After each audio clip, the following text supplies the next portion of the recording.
Hello gentleman, thank you so much for being there and thank you so much for watching me. और आज मेरे पास सिर्फ दो ही चीज़ें आप लोगों के साथ डिस्कस करने के लिए है। एक वाला तो बाज़ी लोग कह रहे हैं कि ये तो पर्सनल चीज़ें हैं, उसको नहीं डिस्कस करना चाहिए। वो है इमरान खान और बुशरा मानिका का और इसका एक्स हस्बैंड खबर मानिका का, राइट। उस पर हमने ज़्यादा डिस्कशन नहीं देना। और इसके बाद जो दूसरी चीज़ हमारे साथ डिस्कस करने को है वो है पाकिस्तान की सबसे बड़ी जमहूरी पार्टी। मैं सबसे बड़ी पार्टी का नहीं कह रहा हूँ आप लोगों को। अगर सबसे बड़ी जमहूरी पार्टी कोई है पाकिस्तान में तो दैट्स मेरे ख्याल में पीपल्स पार्टी है। हो सके मैं गलत भी हूँ, लेकिन बहुत सारे लोग का ये कहना, जमहूरी लोगों का, कि जमहूरियत की अगर कोई बड़ी पार्टी है तो वो बिलावल भुट्टो की पार्टी है, पाकिस्तान पीपल्स पार्टी है। उस पर हमने डिस्कशन करनी है। और इसलिए डिस्कशन करनी है क्योंकि पीपल्स पार्टी का हमारे डिस्ट्रिक्ट दिर में एक बहुत ही बड़ा पावर शो हुआ, कामयाब जलसा हुआ। और इस पर मेरे ख्याल में डिस्कशन करना ज़रूरी होगा because we believe in democracy and we believe in human rights, we believe in women empowerment, girls education and many things that is related to the democratic parties. Is exactly you can say कि जमहूरी party, peoples party. तो सबसे पहले हम आने लगे कि जो आज की इंटरव्यू जो मुझे देखने को मिली बुशरा मानिका की और उसकी एक्स हस्बैंड खबर मानिका की, शाहज़ेब खानज़ादा। आज शाहज़ेब खानज़ादा के साथ शो में बहुत बड़ी डिस्कशन हुई, लंबी डिस्कशन होगी। बाज़ी लोग कह रहे हैं कि इसके इंटरव्यू को इसलिए बुलाया गया है इस शख्स को, खबर मानिका को, ताकि इमरान खान की पॉपुलैरिटी को कम किया जाए। लेकिन मेरे ख्याल में जहाँ तक एक हस्बैंड का होगा तो कोई भी हस्बैंड ये अपने एक्स वाइफ पे ये सारी चीज़ें उसके साथ जोड़ लें तो मुझे तो नहीं लग रहा कि ये झूठ फूट होंगी या उसको ब्लैकमेल किया होगा उन्होंने कि वो जाके शाहज़ेब खानज़ादा की शो में इंटरव्यू दें। लेकिन ये बात मैं ज़रूर करूँगा कि इमरान खान के मेरे लिए बहुत इस इंसान के लिए, खबर मानिका के लिए, जो मेरे और आप जैसे एक फ़र्द है, एक इंसान है जिसको उनके मुताबिक काफ़ी ज़्यादा दुख पहुंचाया गया है। ये उनका कहना है कि इमरान खान मेरी बीवी के साथ, जो पहले उसकी बीवी थी, उनके साथ लंबे फ़ोन्स पे डिस्कशन कर रहे थे, कॉल्स कर रहे थे। और एक बार ऐसे भी हुआ कि इमरान खान उनके घर आ गए और उन्होंने अपने नौकर से धमके दिखाकर उनको बाहर निकलवाया। लेकिन उसके बाद भी चीज़ें नहीं सेटअप हो सके। खबर मानिका के मुताबिक उनके बुशरा मानिका के साथ तकरीबन 28 साल उनकी अज़दवाजी ज़िंदगी का जो चल रहा था वो 28 साल तक रहा। लेकिन 28 साल बाद जब पहली बार इमरान खान के साथ उनकी मुलाकातें शुरू हुई बुशरा मानिका और इमरान खान की, तो तब से चीज़ें काफ़ी ज़्यादा गड़बड़ होने लगी। बुशरा मानिका वो उनके मानने नहीं लग रही थी। एज अ हस्बैंड जब वो कह रहे थे कि मेरे कुछ राइट्स बनती होती उन पर, उस राइट्स को पामाल किया जाता रहा। तो ये मुझे देखने को मिला काफ़ी ज़्यादा। I have very serious concern और दिस इशू, क्योंकि अगर सच कहें तो मेरे ख्याल में ये भी एक ह्यूमन राइट्स का इशू है। बाज़ी लोग कह रहे हैं कि जी ये तो अगर एक औरत नहीं चाहती अपने हस्बैंड के साथ रहना तो ठीक है, सो के वो डिवोर्स साइन करके जा सकती है, कोर्ट का दरवाज़ा खटखटा सकती है। लेकिन इस प्रोसेस का भी कोई रूल्स होता है, इसका भी कोई प्रिंसिपल्स होता है। अगर आप मजहबी पॉइंट ऑफ व्यू से ना देखें तो सही, लेकिन उसका क्या कहते हैं, एक दुनियावी कानून भी तो होता है, आइन की रूह से भी कुछ चीज़ें ऐसी होती हैं। तो बुशरा खबर मानिका का कहना है कि पहली बार जो उनका निकाह हुआ तो मुझे इल्म नहीं था इस बात का। ये भी बहुत बड़ी बात है। खैर, ये अगर आप लोग मज़ीद सुनना चाहते हैं तो आप शाहज़ेब खानज़ादा के साथ वाले शो में जाके देखें। डिटेल के साथ आप लोगों को लंबी चढ़ी 15 से लेकर 18 मिनट तक एक बहुत ही बड़ा कुछ सुनने को मिलेगा, एक बहुत बड़ी कंटेंट है। अच्छा जी, ये हो गई आज वाली स्टोरी, बहुत बड़ी स्टोरी मेरे लिए। तो दूसरी जो स्टोरी है दिर स्टेडियम में, दिर ख़ास में आज बिलावल भुट्टो ज़रदारी आ गए थे। बिलावल भुट्टो ज़रदारी कौन है? ये जुल्फ़िकार अली भुट्टो के नवासा, जो पाकिस्तान की हिस्ट्री का सबसे पावरफुल प्राइम मिनिस्टर रहे। अगर if there someone who was at least powerful, at least who had the courage to do something. 1973 की आइन बनाने के अगर किसी की करेज हो गई, किसी की का हौसला रहा, तो वो जुल्फ़िकार अली भुट्टो का रहा। जुल्फ़िकार अली भुट्टो ने पाकिस्तान पीपल्स पार्टी का बुनियाद रखा था, और बेनज़ीर भुट्टो को उनकी जो लीडरशिप है बाद में ट्रांसफ़र हो गई है, क्योंकि उनके बाद उनका बेटा बेनज़ीर भुट्टो का जो भाई रहा, उनका भी कत्ल हुआ, और कुछ ऐसी सिचुएशन थी कि बेनज़ीर भुट्टो को ये लीडरशिप ट्रांसफ़र हो गई। फिर अनफॉर्चुनेटली बेनज़ीर भुट्टो का भी कत्ल हुआ, उनको शहीद कर दिया गया, क्योंकि मेरे और आपके मुल्क में अगर जिस तरह हमने आइडियोलॉजी डिफ़ाइन कर रखी है, इस आइडियोलॉजी में अगर औरत ज़ात की कोई पर्सन्स आगे जाके प्राइम मिनिस्टर बनी, तो ये कुछ लोग हैं जिनको कबूल नहीं होगा, और ऐसा ही हुआ जो एक्सपेक्टेड था। बेनज़ीर भुट्टो को मुस्लिम वर्ल्ड की हिस्ट्री में Benazir Bhutto was the only woman who became prime minister in Pakistan and who was shooted brutally. Brutally she was shooted. और इसके बाद क्या हुआ, किस तरह कमीशंस बनाया, कमीशंस को पब्लिक होने नहीं दिया, और बहुत सारी ऐसी चीज़ हैं जो मैं नहीं चाहता हूँ कि आप लोगों के साथ डिस्कस करूँ। अच्छा जी, बिलावल भुट्टो बेनज़ीर भुट्टो का बेटा है, और इसके अलावा ज़रदारी जो पाकिस्तान के प्रेसिडेंट रहे हैं, पाकिस्तान का हेड ऑफ़ द स्टेट रहे हैं, उनका भी बेटा है। तो अगर हम ये सारी चीज़ें गिनना शुरू कर दें, तो जमहूरियत के लिए काफ़ी ज़्यादा शहादतें दी हैं पाकिस्तान पीपल्स पार्टी ने। ये मैं कोई एक पार्टी का रिप्रेजेंटेटिव नहीं हुई कि मैं आप लोगों को एक पार्टी का ख़ास बयान आप लोग के सामने रखने की कोशिश कर रहा हूँ, और ख़ास पार्टी का तर्जुमान आप लोग कह लें बेटा, और बल्कि मुझे सिर्फ इंटरेस्ट है अगर वो डेमोक्रेसी में, because I am pro Democrat, मैं डेमोक्रेसी पे यकीन रखता हूँ। तो ज़ाहिर बात है जब एक ऐसे इवेंट हो जहाँ एक डेमोक्रेटिक पार्टी ने शिरकत की हो, तो मेरे ख्याल में आप लोग के साथ 2-4 बातें शेयर करना मेरा हक बनता है। तो दिन में उनका पावर शो हुआ, बहुत अच्छे खासे लोग आ गए, और एक कामयाब जलसा करने के बाद बिलावल भुट्टो ने दिल के लोगों के साथ खिताब भी की, और इसके अलावा जो दूसरे इस पीपल्स पार्टी के MNAs, MPs, x MPs, MNAs, ministers या जो लीडरशिप की दिल की थी, उन्होंने भी पार्टिसिपेशंस कर रही। तो thank you so much.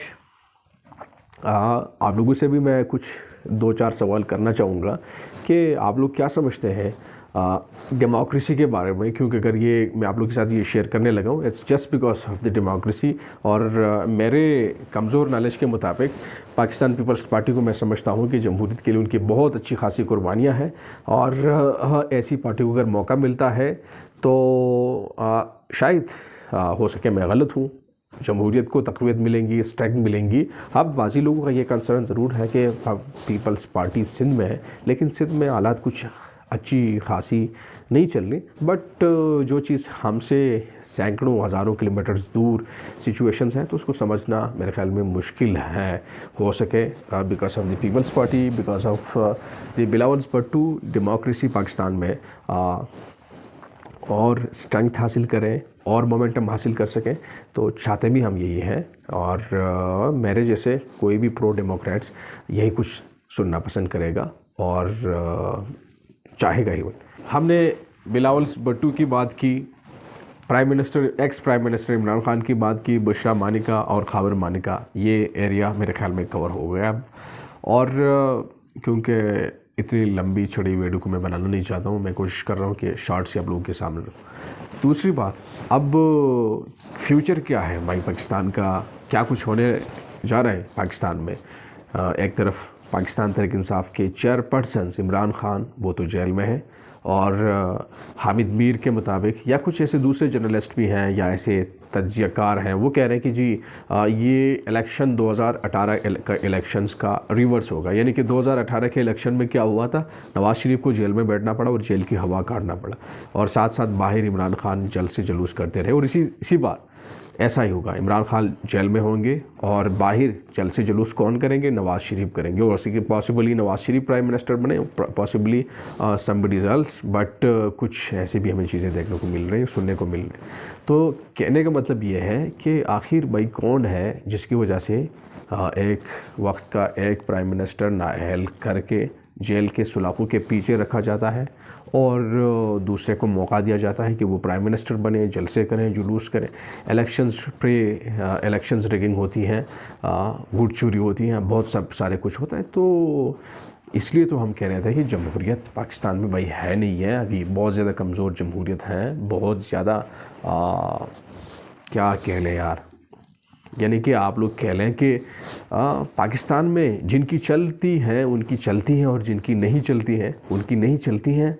Politics जो पॉलिटिकल स्पेस है, सियासी लोगों की जो स्पेस है वो सियासी लोगों के पास नहीं है। जो पाकिस्तान की फ़ैसले होते हैं वो सियासी लोग नहीं कर रहे होते।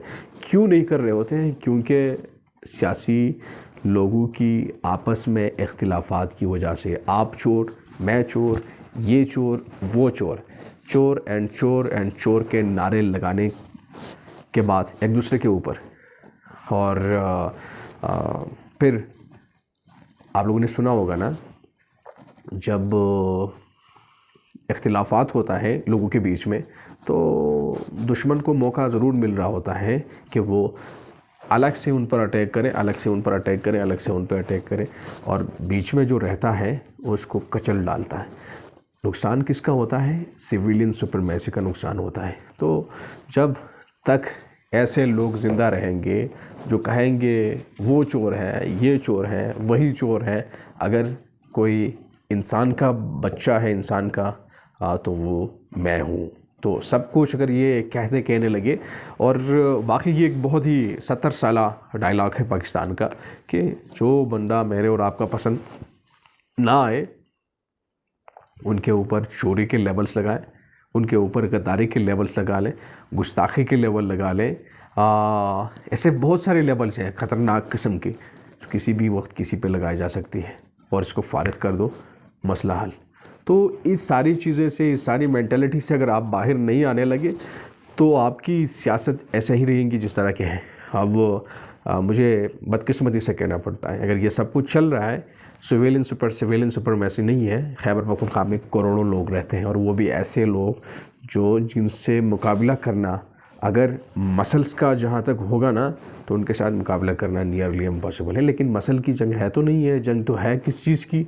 इस एरियाज़ की। अगर ये आपका सही है, मजबूत है, तो आपकी चल रही है, और अगर यहाँ से आप खल्लास हैं, आप जज्बाती हैं, आप शऊर से खाली हैं, आप खाली हैं, अगर आप गैर सियासी हैं और आप ऐसा ही है जिस तरह के अब हो, तो फिर तो रिज़ल्ट वही होगा कि आपको इस्तेमाल करके, आपको सहूलतकार बना के आपकी वसाइल को लूटना बहुत इजी काम होगा, बहुत इजी काम। खैबर पख्तूनख्वा पाकिस्तान का सबसे मालदार सूबा है, मालदार सूबा, लेकिन यहाँ जो लोगों की ज़िंदगी है वो सबके सामने है। बलूचिस्तान की आप लोग बात करें, वहाँ क्या चल रहा है? लोगों की ज़िंदगी अजीरन बन चुकी है। सिंध को लेके आप बात करें, साउथ पंजाब, सराइकी के जो हैं सराइकियों की, और इसी तरह हम लोगों की क्या हाल चल रही है। तो दिस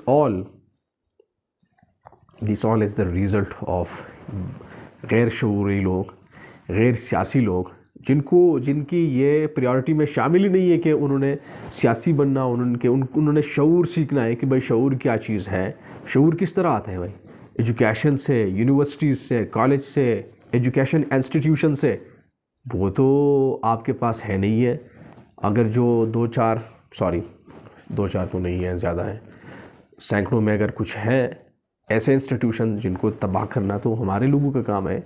हमारी अब तक ये नहीं समझ में आ गई कि जी हमारे लिए सही क्या है और गलत क्या है। Why we are still not able to have education institutions, that is the basic right, constitutional rights of everybody in Pakistan, unfortunately, and especially if you're talking about the small guys, girls and boys from 5 years to 15 years. This is the responsibility of your state, my state, to provide them the basic rights of education, basic rights of health, free books, free educations. But unfortunately we are not able to facilitating our youth to educate them to make them empowered.